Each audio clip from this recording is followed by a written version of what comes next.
ఇవ్వండి ఈ నల్లగా డార్క్ కలర్లో ఉండే కదా ఇవన్నీ ఆ కాయలే.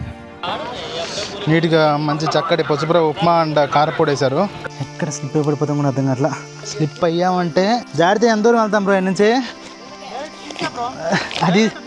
అది ఈజీ దారి కదా.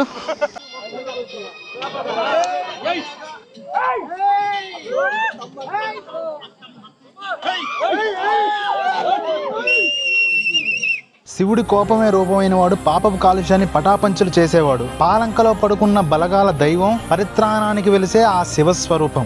అతనే మన పాలంక వీరభద్రేశ్వర స్వామి వారు. ప్రజెంట్ ఇప్పుడు నేను ఎక్కడున్నా తెలుసా? దట్టమైన నల్లమల అడవి నడిబొడ్డున. కానీ ఎందుకు చెప్తా. జనావాసాల నుంచి దగ్గర 50 కిలోమీటర్ల లోపల ఉన్న అడవిలోకి వచ్చాం. ఈ అడవిలో ఉన్న ప్రత్యేకత ఏంటంటే ఈ అడవి లోపల గుడి ఉందన్నమాట. ఆ గుడి అడవి మధ్యలో ఉంది. అండ్ ఆ గుడి సంవత్సరంలో ఒక్కరోజు, అది తొలేకాదశి రోజు మాత్రమే ఓపెన్ చేస్తారు. అండ్ ఆ గుడిలోకి వెళ్ళాలంటే జనావాసాల నుంచి 50 కిలోమీటర్ల అడవిలోకి రావాలి. అండ్ 50 కిలోమీటర్లు అయిపోయిన తర్వాత ఒక 3 కిలోమీటర్లు ఆ కొండలెక్కి వెళ్ళాలి ఆ దేవుడి దర్శనం కోసం. ఇదంతా వినడానికి ఒక ఫెయిరీ టైల్ స్టోరీ లాగా, ఒక ఫ్యాంటసీ స్టోరీ లాగా ఉంది కదా. బట్ ఇది నిజం. ఇది ఉంది ఎక్కడంటే మన ఆంధ్రప్రదేశ్లో ఉన్న ఎర్లగొండ అనే ఊరు దగ్గర, పాలంక దగ్గర శ్రీ పాలంక వీర బ్రహ్మేంద్ర స్వామి గుడి అనమాట. అది మీలో ఎంతమంది విన్నారో నాకు తెలియదు. ఈ చుట్టుపక్కల అయితే మనం చాలా ఫేమస్. కొన్ని వేల సంఖ్యలో జనాలు వచ్చారు ఇక్కడికి. అండ్ ఇంకా వీడియో స్టార్ట్ చేసేస్తున్నాను. ఇప్పుడే ఎర్రగొండపాలెంలోకి అయితే వచ్చేసాం. ఎర్రగొండపాలెం ఏదో పాలెంలోకి వచ్చాం. చూడండి ఇక్కడి నుంచి మెయిన్ రోడ్డు దాకా మొత్తం ఆ వీరభద్ర స్వామి వారి గుడి దగ్గరికి వెళ్ళే వ్యాన్లు కానీ, ఆటోలు కానీ, కమాండర్ జీప్స్ కానీ మొత్తం అవే ఉన్నాయి. చూడండి ఒకసారి ఒక్కొక్క ఊరు నుంచి దగ్గర 10 ట్రాక్టర్లు బయలుదేరుతున్నాయి. అంటే చూద్దాం అసలు అక్కడ నిజంగా ఏముందో. ఇక్కడ ఫారెస్ట్ చెక్ పోస్ట్ కూడా ఉంది. సమ్ కైండ్ ఆఫ్ చెకింగ్ జరిగిన తర్వాత పంపిస్తారు అనుకుంటున్నాను. ఐ థింక్ ప్లాస్టిక్ కోసం అనుకుంటా.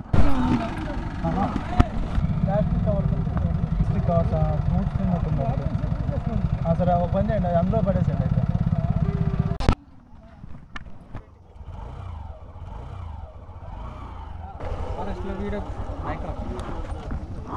యాక్చువల్గా వీడియోస్ అయితే రికార్డ్ చేయకూడదు అన్నారు. అంటే బాగా కొన్ని చెట్ల మీద అక్కడక్కడ పేర్లు రాసి పెట్టారు. సో అదంతా ఏదో సెన్సిటివ్ ఇన్ఫర్మేషన్ అంటే, సో నేను అదంతా అడగదలుచుకోలేదు. సో రికార్డ్ అయితే చేయొద్దని చెప్పారు. సో ఆ చెట్ల మీద పేర్లు రాసున్న చోట అయితే మనం రికార్డ్ చేయట్లేదు, నార్మల్ రికార్డ్ చేసుకుంటున్నాను. అండ్ నన్ను నేను రికార్డ్ చేసుకోవచ్చు అంట. ఇంకా లోపలికి వెళ్ళే కొద్దీ మన అదృష్టం బాగుండో లేకపోతే మనం దురదృష్టవంతులు అయితే తప్ప పులి మనకు ఎదురు రాదు.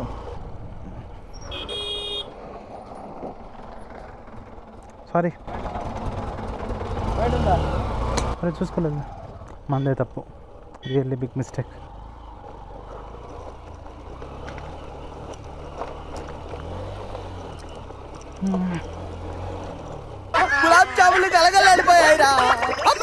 మనం అక్కడికి వచ్చినట్టున్నామే. ఈ క్యూట్ లిటిల్ బాయ్ని గుర్తుపెట్టుకోండి, తర్వాత మాట్లాడుకున్నాం అబ్బాయి గురించి. అండ్ ఇప్పుడు మీకు కనిపించేసరికి పెద్దమ్మ తల్లి కూడా అనమాట. ఈ అడవిలో పాలంక వీరభద్ర స్వామిని దర్శనం చేసుకోవడానికన్నా ముందు ఈ తల్లి దర్శనం చేసుకుని వెళ్తే మనకి అడవిలో ఏ ఆటంకాలు రాకుండా ఉంటాయని ఇక్కడ ప్రజల నమ్మకం. చిన్న కూడా వెరీ పవర్ఫుల్ అంట. అండ్ ఇంకోటి చెప్పడం మర్చిపోయాను, అక్కడ ముందు ఒక 2 బైక్స్ వెళ్తున్నాయి కదా, వాళ్ళు ఇక్కడ లోకల్స్ అంటే చుట్టుపక్కల వాళ్ళు. సో వాళ్ళు మనకి ఫ్రెండ్స్ అయిపోయారు. కలిసి వెళ్తారా అని వాళ్ళే ఆఫర్ చేశారు. పచ్చగా భలే విచిత్రమైన చెట్లు ఉండే ఇటు అనేది, కొన్ని క్యాక్టస్ లాంటి చెట్లు ఉండే. అది కూడా ఆ చెట్టు చూడండి, దగ్గరికి వెళ్ళి చూపిస్తా. ఈ చెట్టు చూడండి, అంటే మామూలుగా ఈ షేప్లో ఉండే చూసాం కానీ ఇంత పెద్దగా అయినా చూడలేదు నేను. స్ట్రేంజ్. అండ్ నేను పొద్దున్నే ఇంటి దగ్గర నుంచి బయలుదేరేటప్పుడు మంచిగా కొత్తది ఉతికిన షర్ట్, మొత్తం డార్క్ బ్లాక్ షర్ట్ అనమాట. కొంచెం టీ షర్ట్లు కొంచెం స్టైల్ వేసుకున్నాను.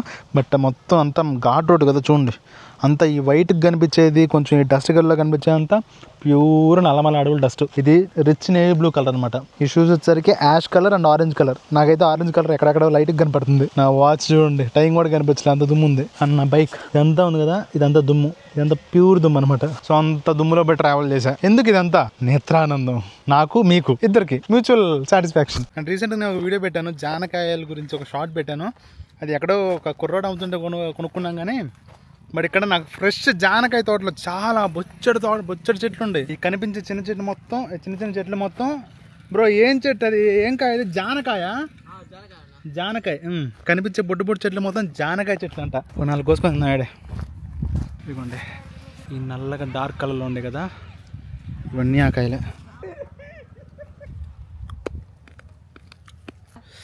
ఎలాంటి టేస్ట్ అంటే కొంచెం పులుపు స్వీట్నెస్ కలిపి ఉన్న టేస్ట్ ఇది. Really good. వెళ్ళేటప్పుడు గుర్తుపెట్టుకో, మరి ఒక కొద్ది నన్ను తీసుకెళ్ళాలి. చాలా టేస్టీగా ఉండే. పళ్ళు కొంచెం గట్టుకున్న వాళ్ళు నవలగలుగుతారు. ఇక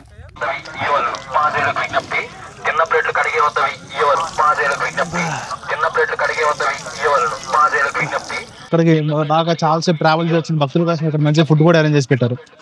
నైస్. నీట్గా మంచి చక్కటి పసుపుర ఉప్మా అండ్ కారపొడి వేశారు. చాలా ఇంక ఇలాంటి ప్లేస్లో ఉప్మా గిప్మా అనుకోకూడదు. ఫుడ్ దొరికితే అదే అదృష్టం. అడవిలోకి వచ్చినా కానీ వచ్చిన భక్తులకు ఏ ఇబ్బంది కలగకుండా ఉచిత భోజనం పెట్టారు. అండ్ దాంతోపాటు మీకు ఇంకేమైనా నిత్యావసర వస్తువులు ఏమన్నా కొంచెం ఏది ఈ ట్రిప్ అయిపోయే వరకు ఏమైనా వస్తువులు కావాలన్నా సబ్బులు షాంపూలు అన్నీ ఇక్కడ అవైలబుల్గా ఉన్నాయి. బట్ కొంచెం ఎక్కువ ప్రైజెస్. ఇప్పుడు మనం టాప్ ఆఫ్ ద హిల్ అయితే ఉన్నాం. సో ఆ దేవుడి దర్శనం కోసం ఒక 3 కిలోమీటర్ల లోయలోకి వెళ్ళాలి ఇప్పుడు. సో ట్రెక్ స్టార్ట్ చేయాలి. ఇక్కడ చిన్న హనుమాన్ గుడి కూడా ఉంది. బట్ ప్రస్తుతానికి మనం ఆగట్లేదు ఇక్కడ, ఎందుకంటే షూ ఇప్పాలి. షూ టైట్గా ఉంది, నడుచుకుంటే మట్టిలో పోవాలి. వచ్చేటప్పుడు దర్శనం చేసుకున్నాం. నా లైఫ్లో నేను చేసిన one of the thrilling trek అనమాట ఇది. ఎందుకంటే ఈ ట్రెక్ లెంత్ మొత్తం 3 కిలోమీటర్స్ అంట. So just imagine middle of the forest 3 kilometres trek, అది హిల్ ఏరియాస్లో కొట్టాలంటే ఎంత కష్టమో. అది వాటర్ ఫాల్ లేదా అబ్బా? మరి అప్పుడు స్నానం చేయడానికి నీళ్ళు ఉంటాయా? And this is the actual view of Nallamala forest sunset. బాగుంది. డేంజరస్ ట్రెక్ అయ్యా. లిటరల్లీ ఎక్కడ స్లిప్ అయిపడిపోతాం కూడా అర్థం కావట్లా. జస్ట్ ఇన్ కేస్ స్లిప్ అయ్యామంటే అది ఇక్కడ దూరంగా చెట్టు కనపడుతుంది కదా, ఆ చెట్టు దగ్గర ఉంటాం. జాడితే ఎంత దూరం వెళ్తాం బ్రో నుంచి? అది ఈజీ దారి కదా. దేవుడు మనం తొందర చూడాలని కూడా జారేటట్టు చేస్తాడు. అంటే కూడా గట్టి జాగ్రత్త పెట్టుకుని పోవాలి.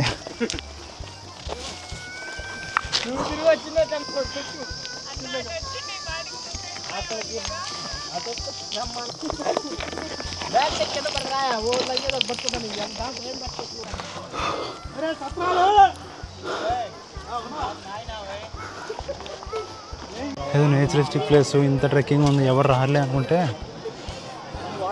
చూడండి ఎంతమంది వచ్చారు. లిటరల్లీ మినీ సంత ఇది. చూడడానికి గ్రాండ్ క్యానియన్ లాగా ఉంది అసలు ఇది. ఇక్కడ మీకు కనపడుతుంది కదా, ఈ కనపడేదంతా ఒక మంచి వాటర్ ఫాల్. యాక్చువల్గా నల్లమలలో ఉన్న టాలెస్ట్ వాటర్ ఫాల్. కానీ ఈ సంవత్సరం వర్షపాతం లేకపోవడం వల్ల, లేదంటే నా ఇది దేవుడి ప్లేస్ అయినా కానీ ఇక్కడ మంచి కచేరీ పెట్టారు. చూపిస్తా.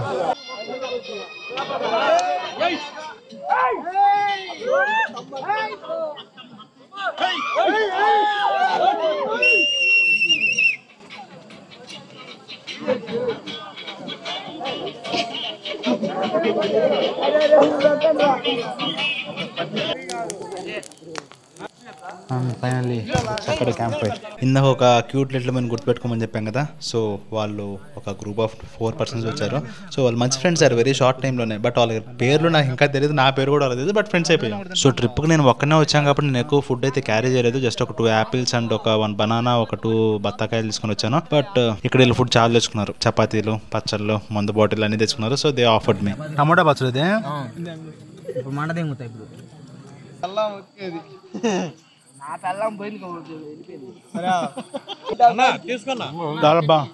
రెండు దినా ఇంకేం ఇంత ప్రైవేట్ బాబు. బాగుంది. నల్లమల్ల అడవిలో ఉంది. ఉల్లికారం బాగుంది. టైం అయితే ఇప్పుడు అరౌండ్ 5:57 అవుతుంది. 5:30కే లేచాము. అండ్ ఇక్కడ అయితే బీభత్సంగా ఉన్నారయ్యా. పొద్దున్నే అంతా స్నానానికి కూడా వెళ్తున్నారు. శ్రీ పాలంక వీరభద్రస్వామి పాదాల దాకా పాకే గంగ ఇదేనమాట. కానీ వర్షపాతం తక్కువగా ఉండటం వల్ల ఈ సంవత్సరం వాటర్ ఫాల్ అయితే లేదు. కానీ చూడండి ఎంత పెద్ద వాటర్ ఫాల్. అండ్ ఇది నల్లమలలోనే one of the highest waterfall. చాలా పెద్దది.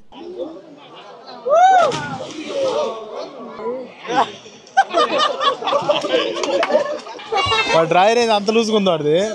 ఏం ఉపయోగం లూసుకుని డ్రైవర్ వేసుకున్నాడు. ఈ జలపాతం వల్ల ఏర్పడిన కోనేరులో లాలపోసుకుందాం దిగాను. బట్ దిగిన తర్వాత తెలిసింది అది ఎంతో లోతైన కోనేరు అని. కోనేరులోకి అడుగు పెట్టానో లేదో నేనే మునిగిపోయేంత లోతుంది. సో ఇంకా లాలేదేం లేదని చెప్పి మొహమ్మద్ నీళ్ళు కొట్టుకొని బయటకు వచ్చా. ప్రాణం ముఖ్యం కదా. ఇప్పుడే ఈ నల్లమలలో టాలెస్ట్ వాటర్ ఫాల్ స్నానం చేసి వచ్చాం. బట్ ఈ నల్లమలలో టాలెస్ట్ వాటర్ ఫాల్ కానీ ఇందులో వాటర్ అయితే చొక్కగొడలేవు. అంటే పైనుంచి ఫాల్ అయితే లేదు. కింద అయితే పెద్ద కొలను ఉంది, చాలా లోతు కూడా ఉంది. వాటర్ కూడా చాలా డర్టీగా ఉంది. అందుకని నోట్లోకి తల మీద పన్నేలేదు. కానీ ఇంక బట్టలు వేసుకుని దర్శనాన్ని బయలుదేరదాం. ఇక్కడ నిద్రలేసింది ఇక్కడ నుంచి చుక్క మంచినీళ్ళు కూడా తాగలేదు. గొంతంతా ఎండిపోయింది. ఎందుకంటే ఇక్కడ వాటర్ దొరకట్లా. కోనేరులో నీళ్ళే తాగలేము. ప్రతి ఒక్కరు స్నానాలు చేస్తున్నారు, ఉచ్చలు పోస్తున్నారు, యూరినేట్ చేస్తున్నారు కూడా అర్థం కావట్లేదు. ఇక్కడ జనాలతో ఇంత బాగా కనిపిస్తుంది. కానీ ఇది కనిపించేదంతా దట్టమైన దండకారణ్యం అనమాట. నిజానికి ఇది మన సొంతమైంది కాదు. అడవిలో ఉండే ఎన్నో వన్యప్రాణులకి, క్రూర మృగాలు ఎన్నో క్రూర మృగాలకి సొంతమైంది. మనం జస్ట్ ఇవాళ ఒక్కరోజు దీన్ని వాడుకొని దేన్ని కదిలీకుండా దేన్ని డిస్టర్బ్ చేయకుండా వెళ్ళిపోవాలి ప్రశాంతంగా. అదే మన బాధ్యత. ఇప్పుడైతే దేవుడి దర్శనానికి వెళ్తున్నాము. చూపిస్తాను దేవుడు ఎలా ఉంటాడో. మొత్తం ఒక గుహ లాంటి దాంట్లో ఏర్పడి ఉంటాడు అనమాట. ఇది దర్శనానికి వెళ్ళే దారి. ఆ స్వామివారిని చూడాలంటే ఇంత హార్డెస్ట్ దారిని దాటి వెళ్ళాలి. అంతే, అడవుల్లో మనం ఇంతకన్నా ఎక్స్పెక్ట్ చేయకూడదు. ఇలాంటి దారి ఒకటి ఉందంటేనే you need to be happy. Narendrababu ఇట్టుంది మరి. ఇక్కడ కనుక కాలు బెనికి కింద పడ్డామంటే ఏదో ఇరిగిపోతుంది ఖచ్చితంగా. 100% షూర్ అది మాత్రం. ఇక్కడ మీకు ఏం కావాలన్నా దొరుకుతాయి. కొబ్బరికాయలు కావాలంటే కొబ్బరికాయలు దొరుకుతాయి, అండ్ ఫుడ్ కావాలంటే ఫుడ్ దొరుకుతుంది, అండ్ సిగరెట్లు కూడా దొరుకుతాయి మీకు కావాలంటే. అదే కొబ్బరికాయ యాక్చువల్గా మనం గుడి దగ్గరికి దండం పెట్టుకుని రావడమే కానీ కొబ్బరికాయలు కొట్టే అలవాటు లేదు. బట్ ఇంత దూరం వచ్చాక ఏమేమి ఇచ్చారు, ఒక కొబ్బరికాయ, ఒక 2 కానీ 5 కానీ సామాన్ కట్టి తెచ్చుంటారు. అని దేవుడిని చూసేయండి. ఇక్కడ ఈ న్యాచురల్గా ఏర్పడిన గుహ కిందే శ్రీ పాలంక వీరభద్ర స్వామి అండ్ ఇంకొంతమంది దేవుళ్ళు అయితే కొలువై ఉన్నారు. అండ్ దాంతోపాటు ఇక్కడ మీకు కనిపిస్తుంది వచ్చరికి 10 అడుగుల నాగమయ్య స్వామి పుట్ట. ఇక్కడ కనిపించే ఏ ఒక్క విగ్రహం ఈ కాలానికి చెందింది కాదు. ఈ జనాలను చూస్తుంటే మీకు అర్థమైపోయి ఉండదు ఈ దేవుడి పైన ఎంత విశ్వాసం చూపిస్తున్నారు ఈ జనాలు అనేది. అసలు ఖాళీ కూడా లేదా. ఇది శ్రీ విఘ్నేశ్వర ఆలయం, తెలిసిందేగా. ఏ దేవుడికి పూజ చేయాలన్నా ముందు ఈ క్యూట్ లిటిల్ దేవుడికి పూజ చేసిన తర్వాత వేరే దేవుడికి చేయాలి, లేకపోతే కోపం వచ్చేసింది. అండ్ ఇది వచ్చేసరికి శ్రీ పాలంక వీరభద్రేశ్వర స్వామి టెంపుల్ అనమాట. సో మెయిన్ టెంపుల్ ఇదే.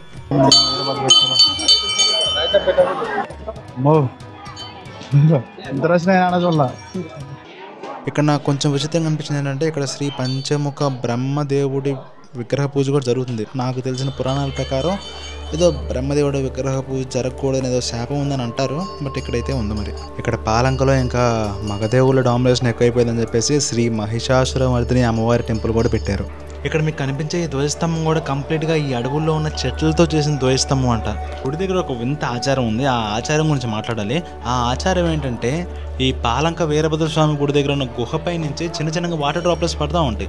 సో ఈ వాటర్ డ్రాప్లెట్స్ మన అరచేతిలో పడినప్పుడు సంతానం లేని మగవారికి కానీ ఆడవారికి కానీ సంతానం కలిగిద్దంట. సో విచిత్రంగా ఉంది.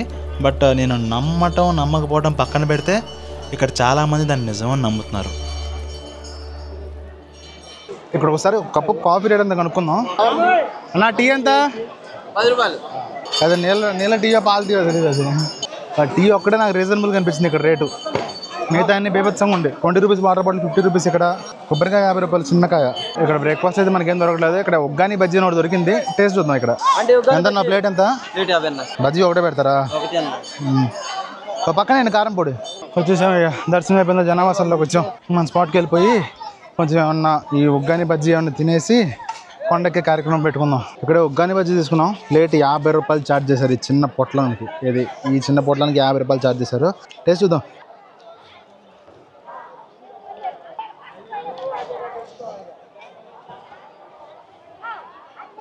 యావరేజ్ కాదు, అబవ్ యావరేజ్. ఇందులో కొంచెం కారం పొడి కూడా ఇచ్చారు.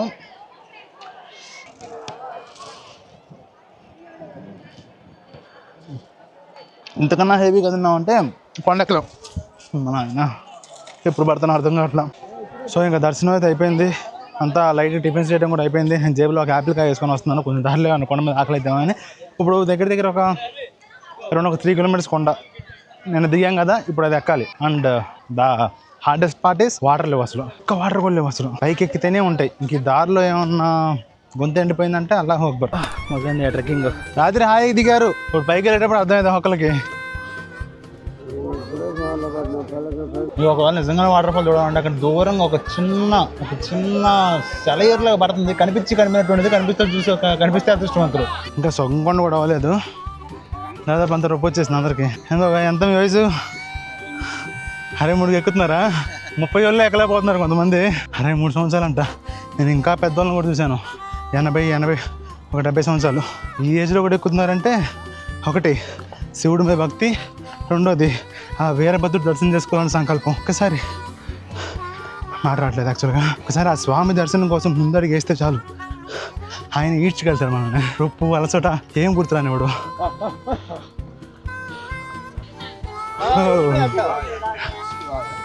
ఓం నమ శివాయ. ఫైనల్లీ వచ్చేసాము నేల మీదకి.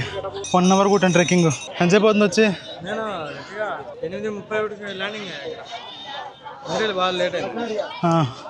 అదే నేను గట్టిగా ఉంది స్టామినా మాకే లేదు. పైకి వచ్చేసాం. సో అఫీషియల్లీ అయిపోయినట్టే.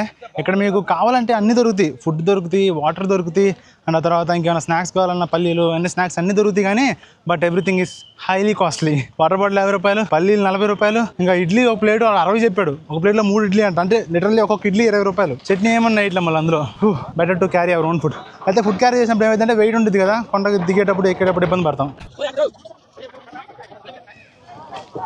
బోర్ వాటర్ అనుకుంటా. సరే కానీ ట్రిప్ మొత్తం అయిపోయిందిగా, పరిచయం చేసుకున్నాం ఒకరినొకరు. నా పేరు తెలుసా మీకు? అంతకే ఒక నైట్ అంతా కలిసి స్పెండ్ చేసి నా పేరు తెలియదు. నాకు కూడా తెలియదు మీ పేరు. ఇతని పేరు చెప్పాడు, మర్చిపోయా. నీ పేరు ఎందుకు? నీ పేరు? నీ పేరు? నీ పేరు మళ్ళీ మర్చిపోయా. రామానుజన్. రామాంజీ. నా పేరు Sandeep, CEO of JDN skills. And ఇక్కడే చాలా చోట్ల అన్నదానాలు కూడా జరుగుతున్నాయి. కింద నుంచి కిందకి వెళ్ళాలి కానీ పైకి వెళ్ళాలి కానీ. బట్ చాలా పెద్ద లైన్ ఉంది, నేను దృష్టి లేనప్పుడు. సో ఎవరికైనా ఆకలి అయితే నా బ్యాగ్లో యాపిల్స్ ఉండే, తినేయండి. యాపిల్స్ అని రాత్రి నుంచి చదువుతున్నా. సంవత్సరానికి ఒక్కరోజు మాత్రమే తెరవబడే ఈ శ్రీ పాలంక వీరభద్రేశ్వర స్వామి దర్శనం అయితే నాకు సక్సెస్ఫుల్గా కంప్లీట్ అయ్యింది. అంటే ఈ ప్రయాణంలో ఎన్నో కొత్త అనుభవాలు, ఎన్నో కొత్త పరిచయాలు, ఎన్నో కొత్త రుచులు అన్నీ చూశాను. ఈ నల్లమల్ల టైగర్ రిజర్వ్ ఫారెస్ట్లో నాకు ఏ ప్రమాదం జరగకుండా, ఏ పులికి స్నాక్స్ అవ్వకుండా క్షేమంగా ఇంటికి కూడా వెళ్ళాను. మీకు కూడా నా ఈ ప్రయాణం నచ్చినట్టయితే నా ఇంకో ప్రయాణం చూడటానికైనా మీరు నా ఛానల్ సబ్స్క్రైబ్ అయి ఉండాలి కదా. వెళ్ళొస్తా. అసలు దేవుళ్ళంతా ఇంత కష్టమైన రూట్లోనే ఎందుకు పిలుస్తారో అర్థం కాదు. బహుశా భక్తులు టెస్ట్ చేయడానికేమో. He's testing.